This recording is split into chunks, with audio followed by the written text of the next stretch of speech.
Good afternoon. Welcome to today's Council on Foreign Relations meeting with President Vjosa Osmani-Sadriou of Kosovo. My name is Linda Robinson. I'm the Women in Foreign Policy Senior Fellow at the Council on Foreign Relations, and I'll be presiding over today's session. I would like to welcome you, Madam President, to the Council on Foreign Relations.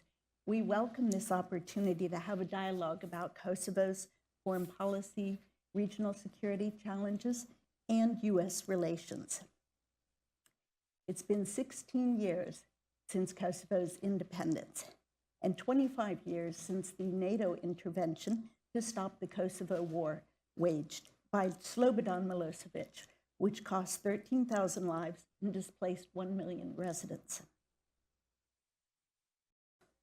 Many of our attendees here may know that some 700 American servicemen and women have been deployed to Kosovo in the NATO peacekeeping force, which the U.S. has been supporting since 1999. I had the opportunity to visit you in April and see the vibrant democracy that Kosovo has become and talk about your 20-year role in politics and government. Everyone here has the bio for President Osmani, but I just would like to take a moment and note a few of the highlights. She was the chief of staff to the first president, Sadriou. She helped draft the Constitution. She has been elected 5 times to the parliament, and she was the first woman Speaker of Parliament. And she is the second woman president of Kosovo in just 16 years of its history. So that's really an astonishing contribution and journey that you have been on with your country. I would like to jump right into the future, into the moment we are in right now, and ask you to talk about the causes of the current tensions that Kosovo is experiencing and what you think are the critical steps needed by Kosovo and others to move ahead. Well, thank you so much, Linda, for the kind introduction, and thank you all for joining. It's a really great honor and privilege to be able to speak here today and to have a conversation with you and everyone present on how we see the future of Kosovo and also the future of our region as part of the European family of nations. The Republic of Kosovo truly is a testament to what democracies can achieve when they stand together in defense of values, the values of freedom, independence, and democracy. For centuries, the people of Kosovo lived under occupation. For decades, we lived under an apartheid-like regime that escalated into a genocidal war against our people. But even today, 25 years after the war, you see a lot of wounds, a lot of pain among the people of Kosovo because you can't find one single family that hasn't gone through hell. You rightly pointed out that the vast majority of the people of Kosovo were displaced as IDPs or refugees. I was initially an IDP and then became a refugee myself. And that shapes you for the rest of your life. But at the same time, what you see among the people of Kosovo is the kind of resilience that is unmatched. But at the same time, gratefulness for those allies and partners that stood by us during the darkest hours of our history. And just this spirit of moving forward and making steps forward towards the Euro-Atlantic family of nations, which is where we belong. Now, despite of this very, very painful past and practically rising from the ashes of war, the people of Kosovo have shown such a strong determination to make sure that the country moves towards the European Union and NATO and just the system of values that we belong to and for which we fought and sacrificed so much. Now, in the past 3.5 years that I've been president and with the current government, we've focused so much on rule of law because we believe that enforcing rule of law, where all the citizens are equal before the law, is so fundamental to every other success that we can achieve, whether it's economy or just how that reflects in foreign relations and also development in other areas. And that has in turn, of course, has had a positive effect with the country, with Kosovo becoming a country with the highest GDP growth in the region in the past couple of years, and also with quite a big prospect on so many areas. Kosovo right now is the strongest democracy in the region, and as I said, a champion when it comes to our rule of law reforms. But focusing on rule of law meant at the same time, rightly so, focusing on fighting mafia gangs. And we've been very effective at it. Of course, these gangs that were situated in the north of Kosovo, they're led by criminals like Radojcic and his friends that were serving Aleksandar Vučić, the president of Serbia, are also at the blacklist of the United States and the United Kingdom and other countries, but they were mostly focused on making millions for themselves at the expense of ordinary citizens who live in the northern municipalities of Kosovo. Now, when we showed uncompromising fight against these gangs, of course, they became more and more violent. So the very first problem that actually we face in the north of Kosovo is a problem of rule of law. The more we showed that we do not make compromise with criminals, the more violent they become. However, failure is not an option. It's very important that when we fight organized crime, we are not going to show that we waver in front of them, that we're not going to show that we give up in front of them. We need to show the exact opposite, and that's exactly what's happening. But it is primarily a rule of law, because for too many years, these criminals were allowed to do whatever they can to make that a place of lawlessness, to terrorize citizens, to intimidate them. If, for example, Serbs in the north would work with Kosovo institutions, they would have their family members kidnapped by these gangs. There were cases when these gangs would kill Serb politicians, and they would also intimidate even little kids who go to kindergarten if their parents would work with Kosovo institutions. A lot of intimidation and violence. So it's very, very important that Kosovo police now is protecting the citizens from these gangs, and they have lost their power over the territory and over the citizens. That's the first issue. Secondly, of course, it's very much a political problem, because for too many years, Serbia has been trying to use the Kosovo Serbs as hostage, to keep them as hostage, so that by not allowing them to integrate into Kosovo institutions, they would kind of try to use the same instruments that they tried in Bosnia and Herzegovina. So they tried to destroy Kosovo from within. And the more Serbs would not integrate, the more Serbia would use the Putin argument and say, oh, we're just going to go and help our minority community. But in fact, what they care about is the territory.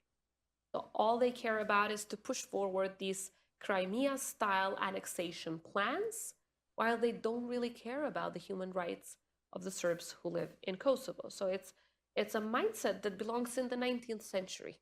So the tensions in both cases, in fact, are created solely by one source, which is Serbia. Because Vučić is the boss of these criminal gangs. They finance them, they politically support them, they incite them, they control them.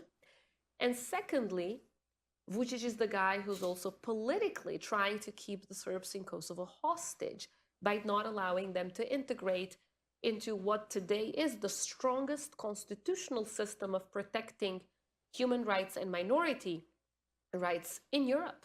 There's no stronger constitution in Europe than the Constitution of Kosovo right now when it comes to non-majority communities.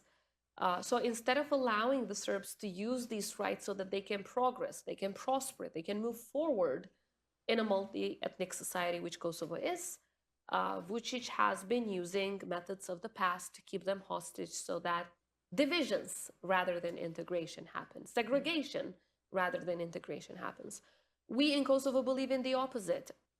Even though over 90% of our population is Albanian, Serbs comprise about 3 to 4% of the population.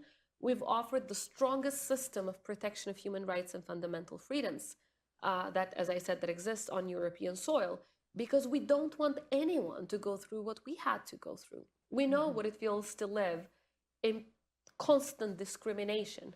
We know what it feels to live in a country that has no democracy, because we had to go through that in the past. So we want everyone to feel as an equal, safe, and to have opportunities to succeed in their home country. So the source is in Belgrade. That's the source of tensions. And without dealing with the core of the problem, and if we just, fall into this trap of both sidism, it's the exact same trap that the West had fallen into with Ukraine before the invasion. Everyone was like, yeah, Ukraine and Russia need to settle down their tensions and their issues. It was never Ukraine and Russia. It was always Russia causing problems in Ukraine. But this constant policy of appeasement towards Putin led to a situation where now we're talking and we're seeing the efforts for a full invasion. Let's unpack some of this very complex story, because I think it is important. Again, we have, I think, many people in the room that are quite familiar with Kosovo's history, but I think the recent events have been quite complicated, and you have alluded to some elements I'd like to ask you to expand upon. The elections that were held for the municipalities led to a low turnout and then a majority Albanian representation, because Serbs did not turn out to vote in northern Kosovo. And then in an ensuing series of protests and events, finally you come to last September, and there was an armed incursion. You mentioned some of the actors from Serbia. Violence ensued, and the result of that from a law and order perspective, as I understand it, is Kosovo has issued arrest warrants. Interpol has issued some arrest warrants, but those perpetrators haven't been brought to justice. And on Serbian side, and we'll get into, I think, some of these agreements that have bound the parties mutually, but Serbia has not fulfilled its part of the bargain, including, very critically, I think, it has stymied the efforts for Kosovo to join the Council of Europe. So could you first describe how you see those Serbian side of the ledger and what would be required to move that forward? So first and foremost, why were new elections necessary? That's because the president of Serbia had, of course, through a lot of violent and intimidation means, made the Serbs in Kosovo institutions resign from their positions, including the positions of mayors in the 4 northern municipalities. When they resigned, our constitution requires that new elections must immediately be called, which I did as president. But then because of the security situation in the north, we gave the Serbs in the north another 4 months, and I postponed these local elections so that things would quiet down in terms of security and they would have more chance to organize themselves and participate in the elections.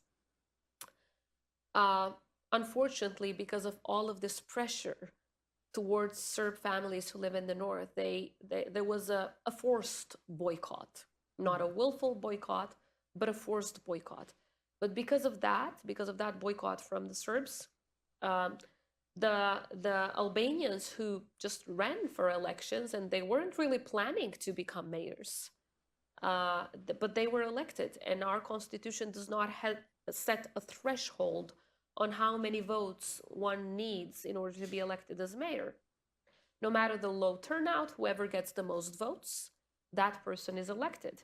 I know of a lot of cases, let's say, in European countries where the turnout is very low, and then the person who wins gets a very low percentage, but that's the winner nevertheless, and they just move on with doing their jobs. So yes, the Albanian mayors were elected, and all that they have been doing since their election is bringing more economic projects, more jobs, building more roads, making sure that the lives of the citizens in these 4 municipalities become better. But we did not cause that situation. It was first the forced resignation, which was forced by Vučić, and second, the forced boycott. But despite of all of this, upon my insistence, we gathered all political parties and we decided to give the Serbs who live in the north another chance. So we created an entirely new legal infrastructure so that we can cause new and early elections in the North Kosovo, just a few months after these Albanian mayors were elected. So we gave them another chance. And Vučić had promised that if the Serbs are given another chance, that he would not interfere, that they can use their right to elect mayors of their own choosing. And even, civil society in northern Mitrovica, they organized themselves and they signed a petition. And through that petition, we organized new elections. But then again, he did not keep his word. Again, he interfered, illegally interfered. And again, it was a forced boycott. So again, the mayors were not changed. It was the same mayors that are right now. Now, the new local elections are set for next year, and the Serbs will have another chance, the fourth chance, to elect mayors of their own choosing. But it's in a democratic process. It's democracy. All that we want is that they use their right to choose mayors of their own choosing. But it was not that led to the act of aggression by Serbia last September. Serbia committed an act of aggression through paramilitary forces, as defined by the White House.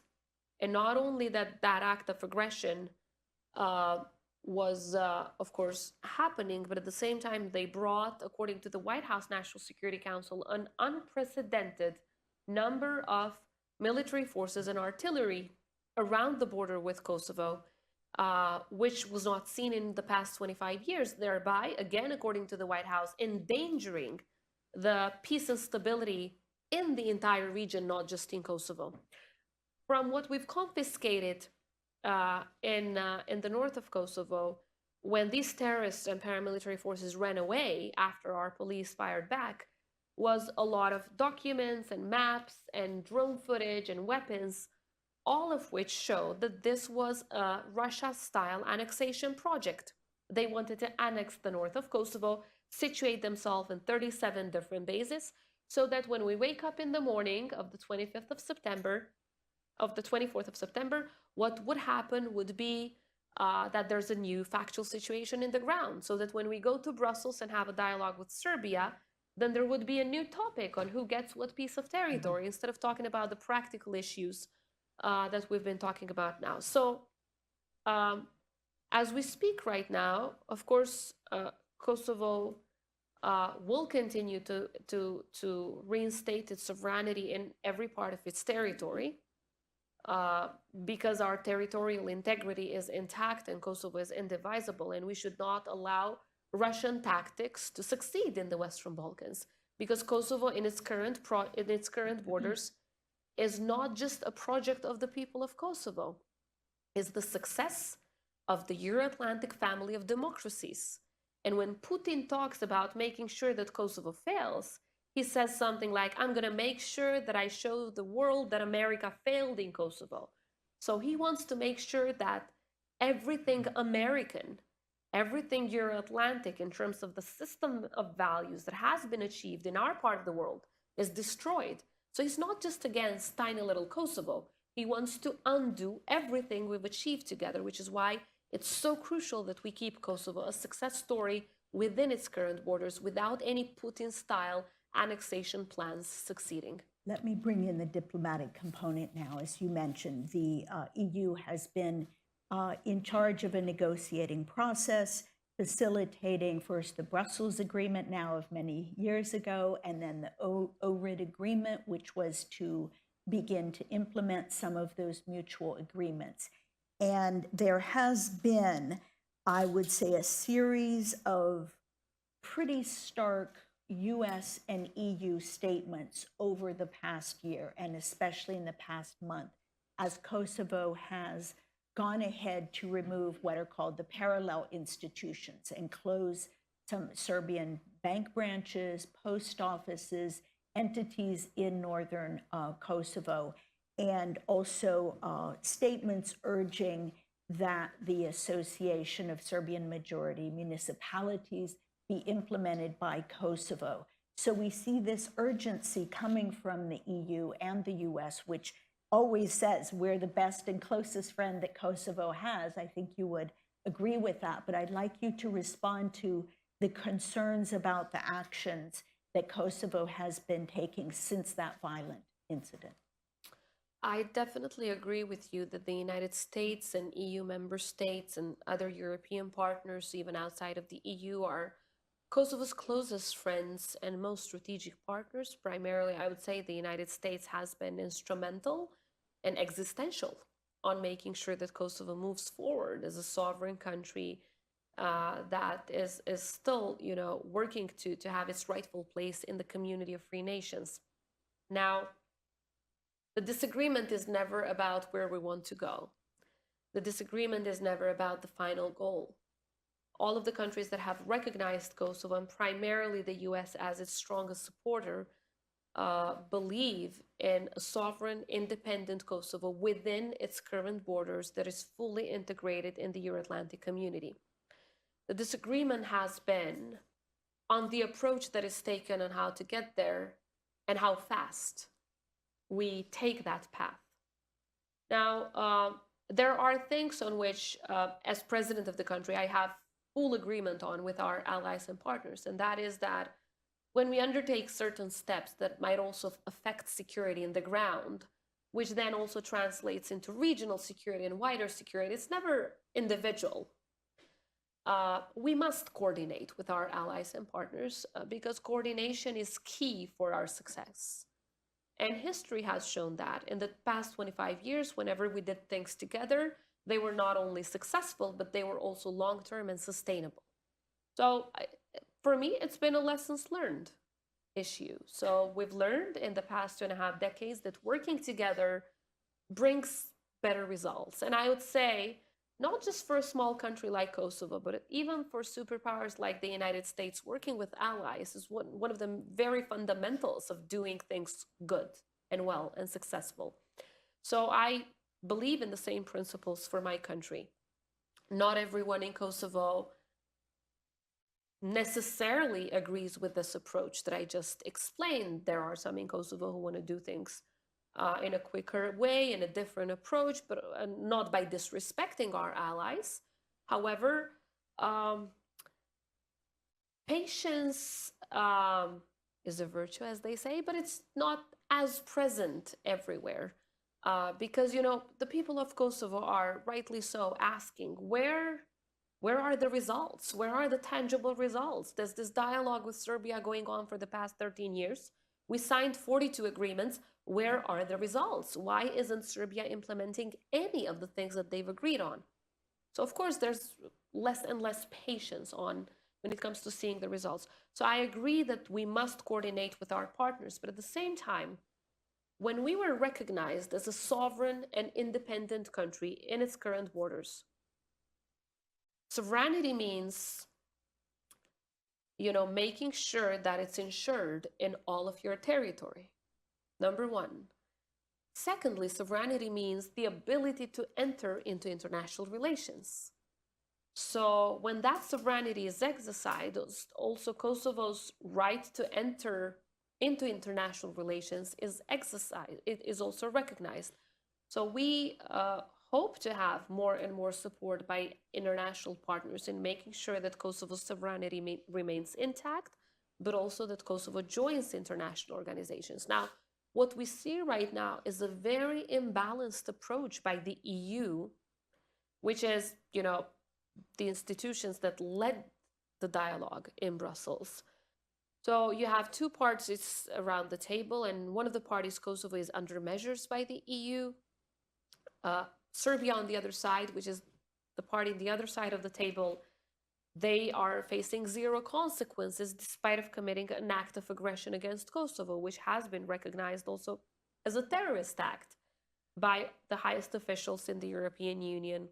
And the US went even one step further and called it an aggression that was committed through paramilitary groups, which is exactly what it was.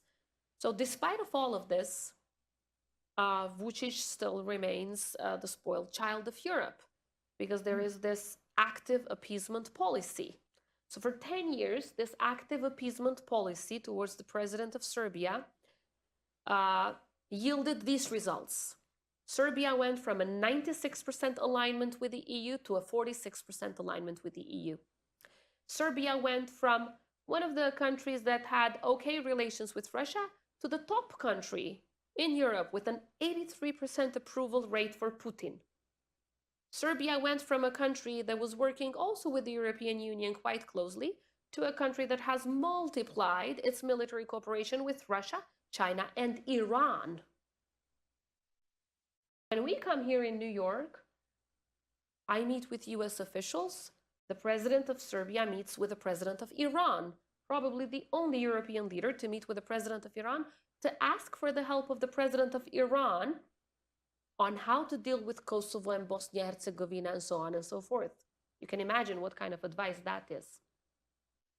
When we multiply our cooperation with the US and the EU on defense and align, by the way, we are at a 100% alignment on every foreign policy and security decision, Serbia sits down and signs a new Gazprom deal just days after the Russian invasion of Ukraine. When we have more of US and EU in our country, Serbia opens more Russia Today. And they also open a so-called Russian Humanitarian Center, which according to the American DoD is a Russian spy center. So that's the result of this active appeasement policy. So the point is, in this entirely imbalanced table, it's entirely upside down, it's so hard to see results that are sustainable, that are long-term, that truly help our region move forward. And my final point, there is this agreement which we've achieved last year, which says Kosovo will form the ASMM, it's called self-management for the Serbs, and Serbia will in turn not object to Kosovo's membership in any international organization. Their obligation is Article 4, ours is Article 7. What we're being told now is forget about Article 4, forget about Article 1 to 3, which, by the way, calls for countries to respect each other's territorial integrity, sovereignty, principle of non-aggression. We're being asked to forget about all of the other articles in that agreement, aka contract, Pacta sunt servanda, and to unilaterally only implement our obligation. This imbalanced approach is quite unprecedented, even in this dialogue with Serbia that has been continuing for the past 13 years or so, because it started in 2011 with the 2010 resolution adopted here in New York. It doesn't really give any hope. The principle of equality of parties is the basic principle in any negotiation process.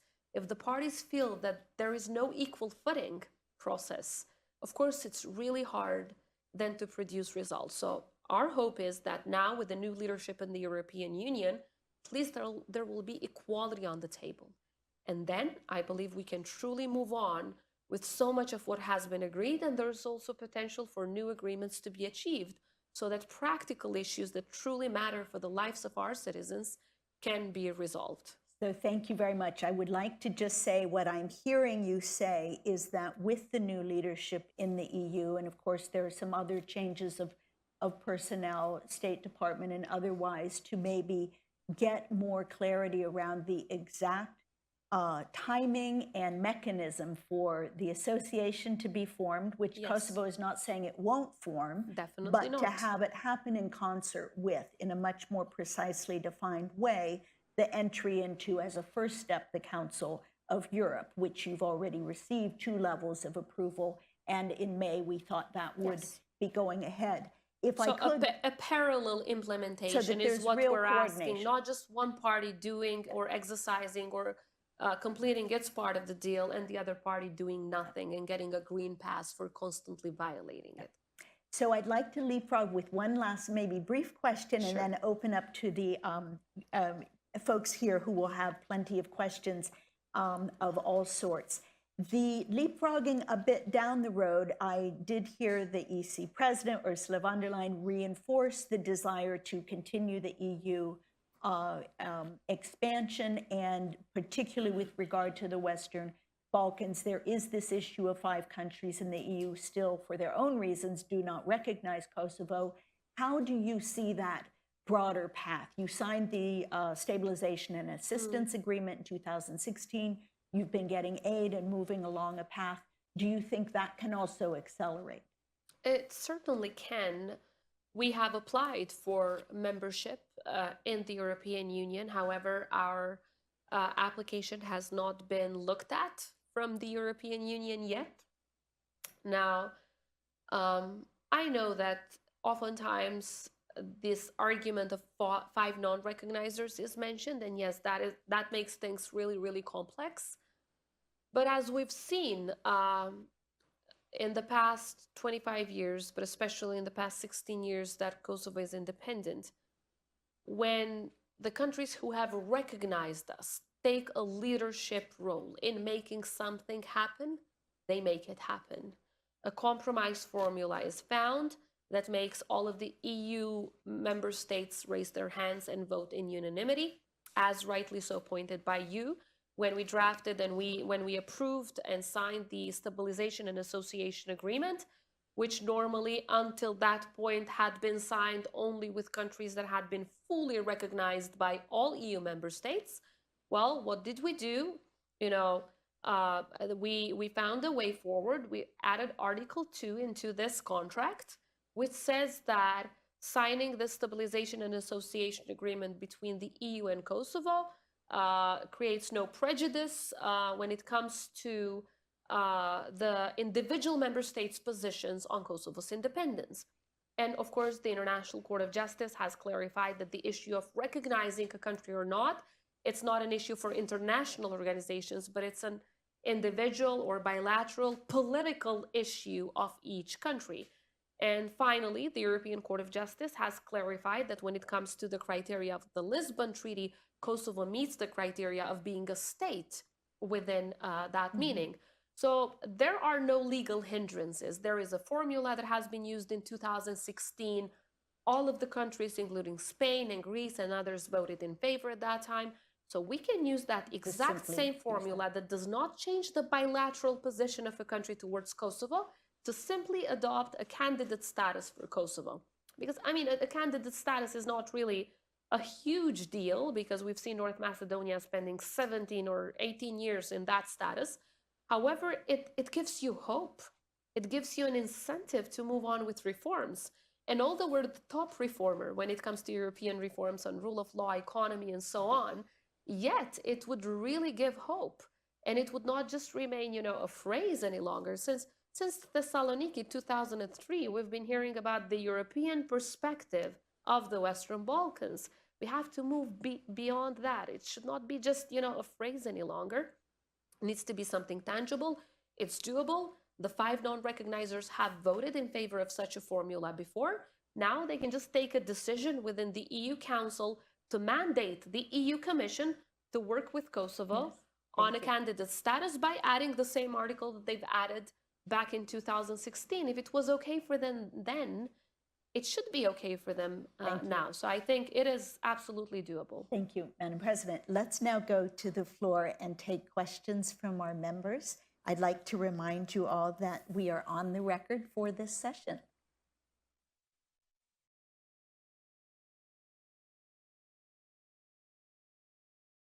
I'm not seeing the first question. Thank you very much. Please come ahead. Hi, thank you. Mark Hanna with the Institute for Global Affairs at Eurasia Group, a nonprofit. Thank you, President. My question is about your level of democracy. You said you were the sort of most democratic country in the region. I did hear you refer to your adversaries as terrorists and kind of assailing the both sidesism of some of you know, the U.S. outlook on the world. The question is, do you worry about political legitimacy when people in your country are voluntarily abstaining from or boycotting votes? I know that you're concerned about your neighbors to the north interfering in your internal affairs, but it does seem like people have their own sort of agency. So when you have groups that don't participate in your democracy, does that worry you? And the second question, you said you were 100% was your term lockstep on foreign policy with the United States. As a Muslim majority country, I'd be curious to know your position on the U.S. policy on the Israel war right now. Should I answer immediately? Yes, Or you want yes, to take go it? ahead. Okay. Well, I mean, the terms that are used are not only my terms. They are used by the European Union as well. So the EU produces country reports for all of the countries in the Western Balkans, and they calculate that percentage of alignment. And according to the EU, 5 out of the 6 Western Balkans are at a 100% alignment with the EU when it comes to common security and foreign policy, whereas, of course, one is not. I mentioned which one is not. Secondly, again, the term terrorists has not been only mentioned by us, but both the United States and the European Union has used that term for the group that committed the incursion, the act of aggression. Let me be clear, they only carried out an order. The order came from the politicians. So for months before that act of aggression, they were trained in military bases in Serbia, state military. They were carrying weapons which were under the chain of custody of the country. And they were working under the clear political order of the president of the country. And they are now being protected as fugitives. They are being protected by the president of Serbia. So it was an act of aggression to begin with.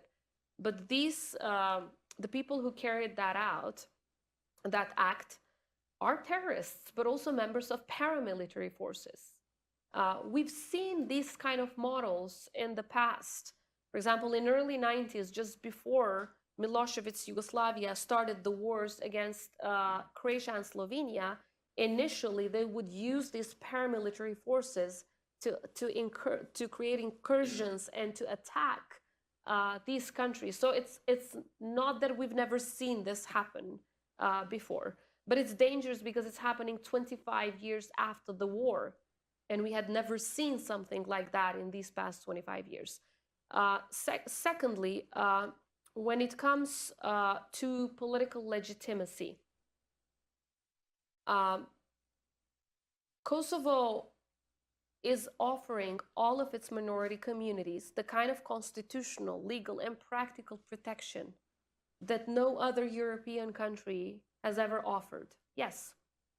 Let me just mention a few examples. Well, when our constitution was drafted, the chapter on minority community rights was entirely drafted by American and European experts. They wanted to make sure that we don't leave something out in Kosovo. They wanted to make sure that the highest system of protection that exists out there is given to non-majority communities, and we agreed. But which other European country gives a minority of 3 to 4% the right to block any constitutional amendment? So we have 120 members of parliament. Even if 110 agree on something, we can't vote without the 10 seats that Serbs have. And not just constitutional amendment. And we don't have a constitution of 10 articles. It's a very detailed constitution regulating quite a bit of areas of life.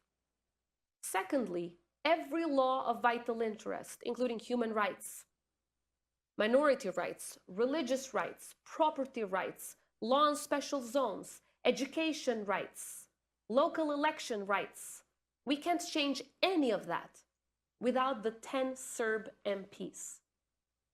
So the will of the rest of us, and when I say the rest of us, I don't mean just the Albanian majority, but also all of the other minority communities that live in Kosovo.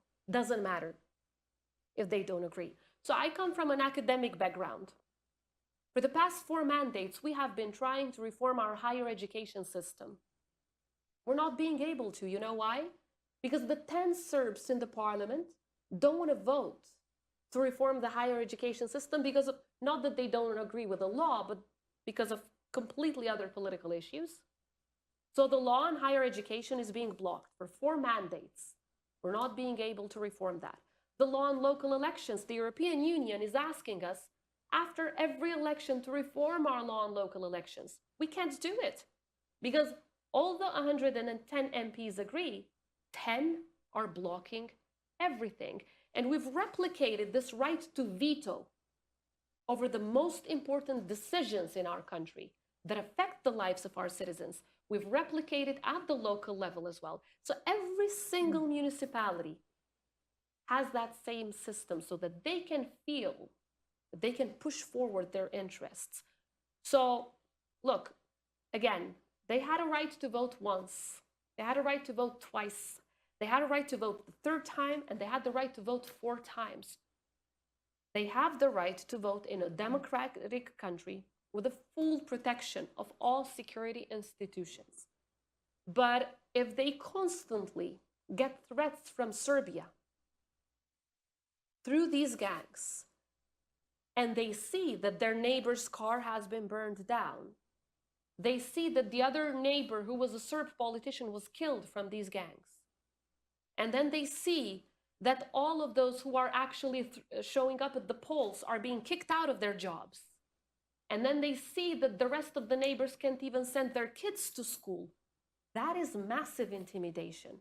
May I? And again, to quote the European Union and the US State Department, even in the elections when the Serbs participated, the level of intimidation, violence, threats against the local Serbs in these 4 northern municipalities has been massive from the Serbs, these Serb gangs. Again, these are quotes from European Union and State Department reports. So Kosovo institutions have full legitimacy. That's not to say we don't want to work even more with local Serbs in the north to make sure that they're protected, they're included, they can pursue their rights. But we cannot allow a bunch of gangs who have become millionaires at the expense of ordinary citizens to make decisions on the behalf of the citizens. That's, I believe, the difference that we need to make. And don't forget, 2/3 of the Serbs don't live in the north. Only 1/3 lives in the north, about 30,000 people. The rest live in other municipalities around Kosovo, fully integrated, and they haven't resigned from their positions. They are running their municipalities. President Osmani, I'd like to follow up on this to ask you what the vision is for moving ahead to address the daily lives of the ethnic Serbs and the other minorities, as you point out, and the association is intended to deal with the minorities' needs. In the case of the Serbs, it's a matter of dependence on jobs, on the Serbian dinar, on healthcare and social services, education. There's a language barrier. So there is this collection of things that keep the ethnic Serbians of Kosovo from being able to integrate fully. Now with these different organizations being shut down, the parallel institutions, how does Kosovo intend to help them move ahead? And just from a human level, how is Kosovo preparing to support them? All of our citizens are able to receive payments in euros because our constitution requires that there shall be only one currency used in Kosovo. And for more than 20 years, that has been the euro. So it's like here in New York, you go to a shop and you want to pay, and they only take dollars. It's as simple as that. The illegal institutions that, of course, you can convert money, the same way that you can convert money in Kosovo, but that is not the issue that has been keeping Serbs from integrating. When the Serbs get their pensions and their payments in euros, they don't refuse them. They very well take them. The most important for them is to get the pension, not the currency in which they get them. In fact, getting them in dinars had hindered them from further integrating because they could use those dinars only in a little portion of our territory. They cannot use them when they go south Mitrovica. They cannot use them when they go to Pristina or when they go to another Serb municipality like Štrpce or Klokot and so on and so forth. So it's at their own benefit as well to make sure that they use the currency that is used not just in Kosovo but in the rest of Europe as well. Now, how do we aim to make sure that they integrate? I would say the more economic projects, the more economic development, the more jobs, the more multi-ethnic economic projects, the more people just work with one another. And, they have to provide for their families. And after a few months, it's easier when you get to know your neighbor by, building walls, by separating people. They never integrate. They need to exchange, they need to work together, they need to talk to one another so that integration is possible. And that's the reason why we even created all of these Serb municipalities, so that they can, have the rights to run their own municipality, but at the same time, there would be multi-ethnic lives. So they would, go to the market, and you would have Serbs and Albanians and Turks and others just selling stuff together and buying stuff together. That is possible. If it was possible in the rest of Kosovo, it is possible in the north of Kosovo as well. So economic development, I think it's key, creating new jobs, because when we talk to Serbs in the north, they deal with the same exact problems that we deal with. They want more jobs, they want better paying jobs. The women face domestic violence cases, they need better protection, a stronger system in that regard. So it's like everyone else. Therefore, the solutions need to be the same kind of solutions that we use for every other citizen, no matter their ethnic background. Go to this question, and then you. Thank you. Earl Carr, representing CJPA Global Advisors. And thank you, Linda, and Your Excellency, for a fascinating discussion. I'm curious to know, you stated that the Kosovo and the United States are in 100% alignment on foreign policy. I'm curious, when you look at China's economic engagement in Kosovo, and in particular the Western Balkans, which has seen something like $1 billion on average since 2011 in Kosovo. Kosovo has also been a member of the China's Belt and Road Initiative. The United States is not part of Belt and Road. Is that not an example of a divergence? And also, China doesn't acknowledge Kosovo's independence as well. Thank you. No, there's no divergence. Actually, Kosovo is the only country in the Western Balkans that is not part of the China Road and Belt Initiative. All of the other Western Balkans countries are, but Kosovo is not. We believe that that is a malign influence. We believe that that has not led the other countries in our region towards more prosperity. Actually, it got them mostly in trouble. And we absolutely align our foreign policy, both on the question of the Middle East that was asked earlier, but also on the question of China, Russia, with the United States as well. When it comes to the alignment, normally that is calculated for the EU, but we also align our foreign policy with the United States, especially when it comes to sanctions. We don't cooperate with China. We haven't allowed China to use any of its instruments to influence whether policy making or even opinion making in Kosovo. Of course, they try. They do try. However, we do not align with China on any of the issues that you mentioned, and we're not part of the Road and Belt Initiative, and we're not planning to become part of that initiative. Thank you. Please.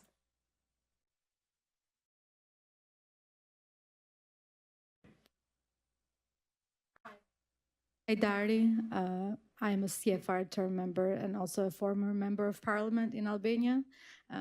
Thank you so much, Your Excellency, for your opening remarks. I think that it's always amazing when I hear your passion and talking about Kosovo. At this juncture, I feel like we should be a little bit worried about Kosovo because it feels like Kosovo is being very isolated from the rest of the world. And you spoke about Kosovo having excellent relations with the US, but it just seems, at least in the last year or two, the Secretary Blinken has been very open about his criticism towards Albin Kurti, the Prime Minister, and there have been some concerns about the way that the elections have been handled. So my question to you would be, and you mentioned also EU being unfair to Kosovo in this partnership. So my question to you would be, how do you foresee this going forward? How do you foresee Kosovo getting out of this very rocky road where Kosovo has never been, so isolated as it is now, at least since its inception, its independence? So I'm very curious to hear about what you see going forward. Actually, since in our constitution it's the president that leads foreign policy, I can tell you, and that is easily confirmed, that Kosovo has never been more present internationally than in the past 3 years. It's very easily, confirmed, both in terms of statistics, but also in terms of the value of the international presence. In the past 3 years, as a country, we've managed to be in fora and summits and initiatives that Kosovo has never been before. Just yesterday, I was invited by President Biden to the second summit on Ukraine among 30 leaders from around the world, and that is one of the very few countries in our region, I would say.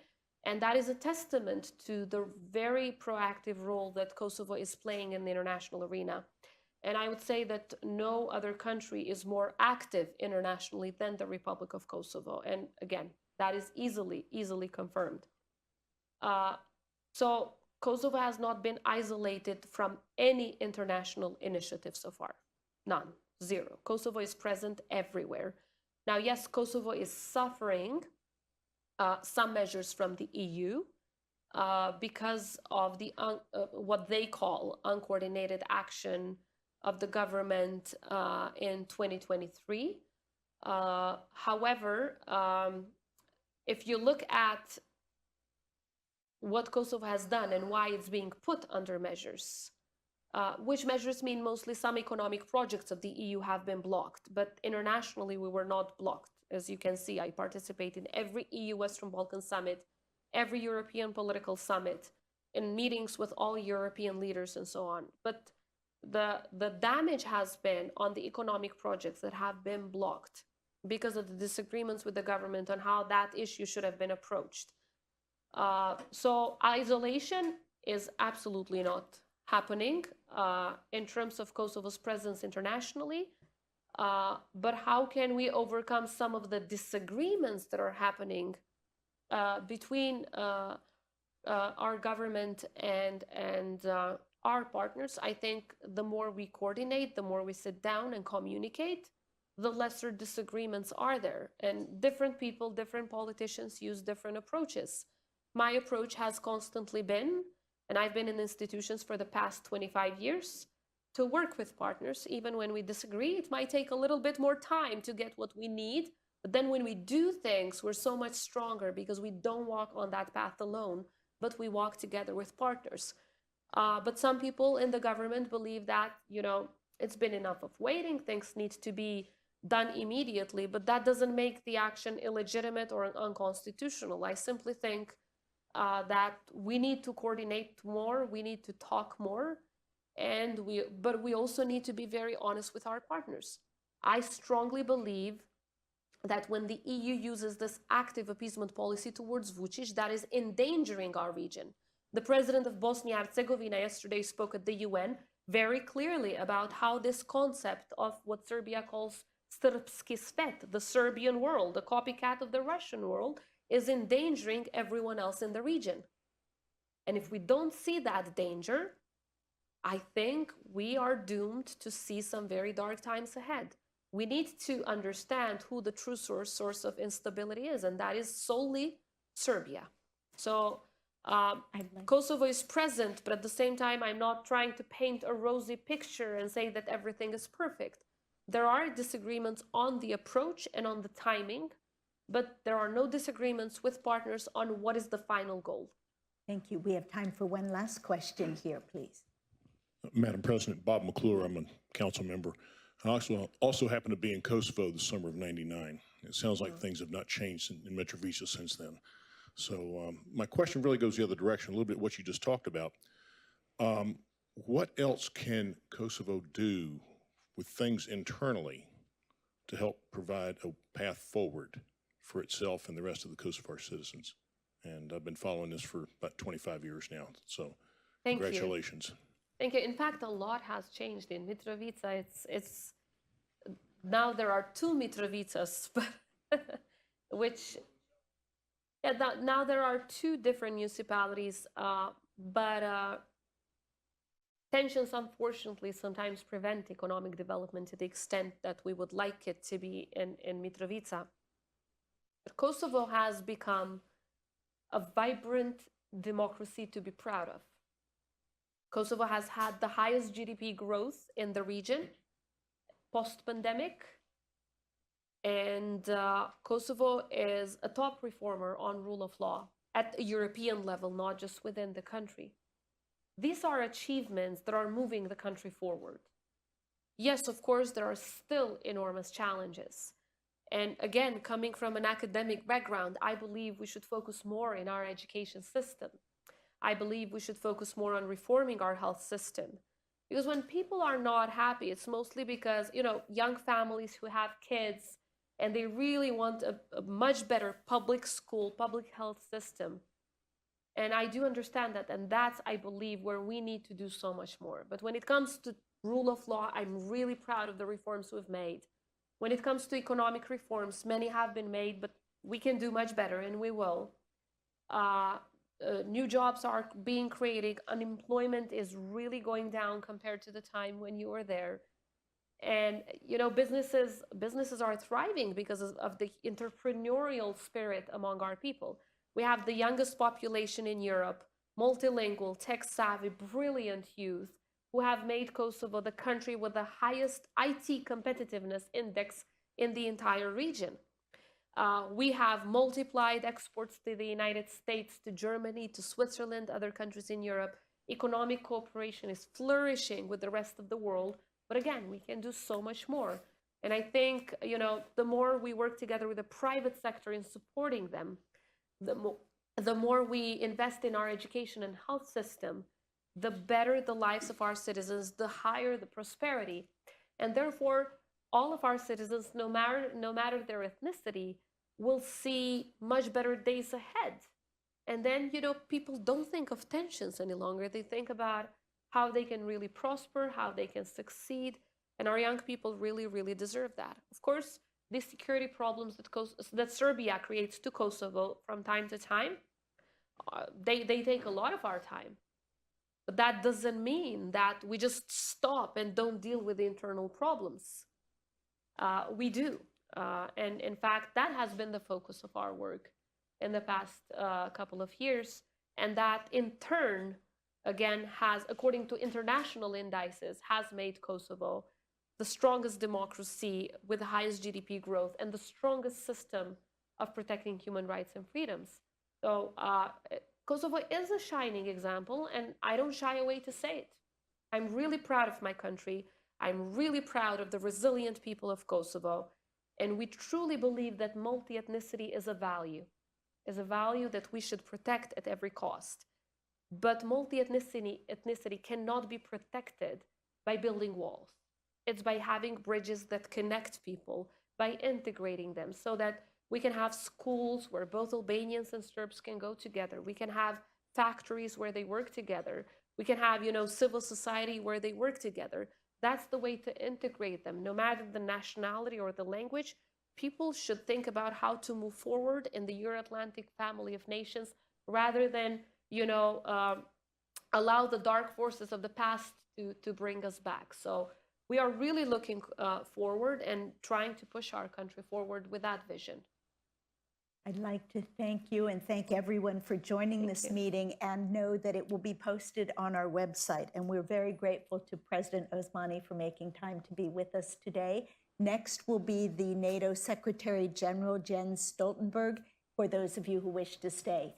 Thank you again, Madam Thank you so President. much. Thank you.